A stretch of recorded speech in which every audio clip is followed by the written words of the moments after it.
Scotty. Scotty, hey, my dude, how's it going? Not much, man. I really understand. I wanted to talk to you about what you thought about, like, not necessarily like the whole PC versus anti-PC argument. There are certain times where people who make the statements that PC has been like detrimental to college campuses and whatnot, and the debate, and that's understandable to a certain extent. But then you realize that these same people are not there to stand up for other rights, like Steven Salida getting censored, Norman Finkelstein with his duel with Alan Dershowitz. And it comes to a certain point where they only seem to fight for those issues when it's an issue that they care about, or they just want to be able to say what they want in these certain instances. Like, where are you to talk about instances where the people who you accuse of being politically correct are the ones that are getting targeted? Okay. Yeah. No, I agree. I agree with you 100%. I think it's selective outrage. They want to end political correctness on issues that they want to be politically incorrect on. To the bigger regressive left. Yeah, that too, right? That entire regressive left movement. I agree with some of it. Here's where, let me just state clearly what I think about political correctness and some of the coddling that we do and some of the conversations that we do not allow. I do think progressives and liberals mainly go too far in trying to protect people from difficult conversations, right? They want to make a vacuum for people to exist in without criticism, so long as that vacuum is allowed to critique people outside of that bubble, right? So they want you to have a free space, a safe space to do all of your, I almost want to say bitching, to do all of your protesting in, but they don't want counter protests to come in, and they want that to be a safe space. And you see that not only on the left, but you see that on the right. And I'm like, it doesn't work like that. You shouldn't want it to work like that.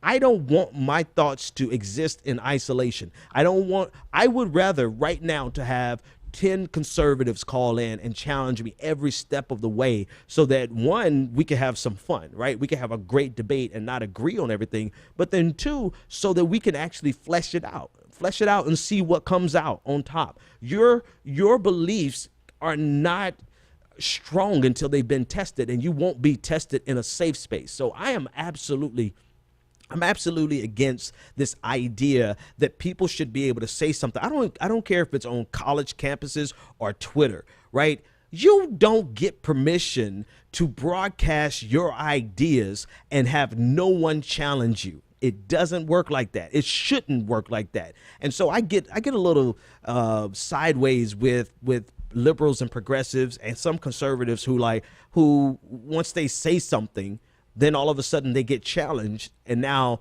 oh, you're harassing me. No, you made a point. I gave you a counterpoint. Now let's either have a conversation or just move on. But nobody's harassing you. I'm sorry. That is, I see what you mean. That's one of those things that pisses me off. You don't get to dictate the terms of the conversation in the public square. If you don't want to be challenged, go home. Go home and sit within your home and go to work. You should be able to go to work without people badgering you about what you believe. Go home and go to work. Those are your two safe spaces.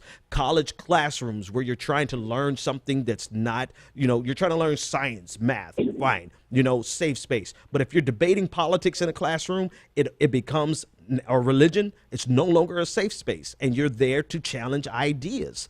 Right. So I'm completely off board. But then though there are those who take it to the extreme and essentially want to use the idea of political correctness or being politically incorrect and labeling it the regressive left to try to silence those people. And I'm saying the exact opposite. I'm not saying silence those liberals. I'm saying liberal, shout it to the top of your lungs, and have the hubris and the backbone and the spine enough to accept any challenge that comes your way. That's what I'm saying. That's it. That's all I got. Thanks for the call, man. 857-600-0518. That's one of the main things that bothers me, man.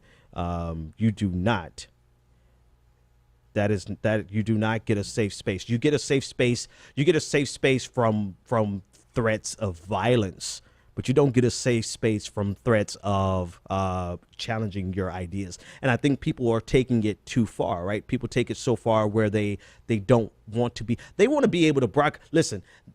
I have been. And you see this all the time, but I've seen people who want to broadcast and transmit their idea while you sit there and have to listen to their idea and you can't give a rebuttal. And they call that their safe space. I 100% disagree with that.